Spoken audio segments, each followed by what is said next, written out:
Hello, I am Lisa Tunsil. My YouTube channel is Jilted Recovery Hour. You'll soon understand why I decided to title it that.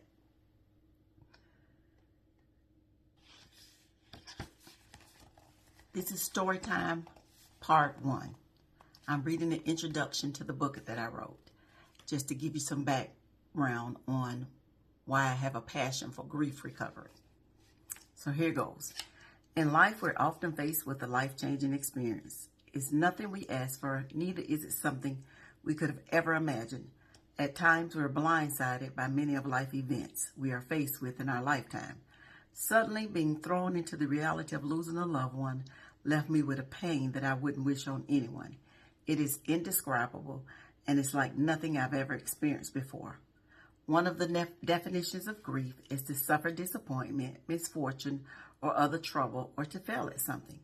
That definition doesn't begin to scratch the surface of how grief really makes one feel, think, or even act. All I know is that my heart was severely wounded, open, and cut without any type of medicine to cure it, or at least stop the pain.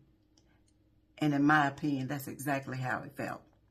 Moving forward didn't happen by chance or accident.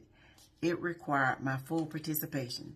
Sometimes we sit back and tell God to deliver or heal us, and we think He's going to drop down and do just that. We must remember God gave us many avenues to help us through life. We sometimes miss them because we won't open ourselves up and allow the healing process to begin.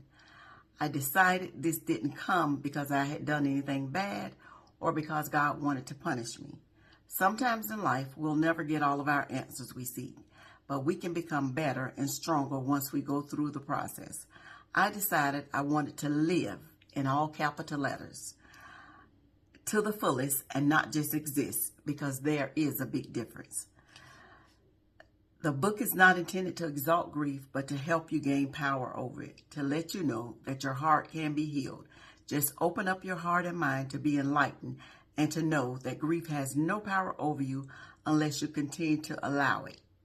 You can move forward and embrace your new chapter.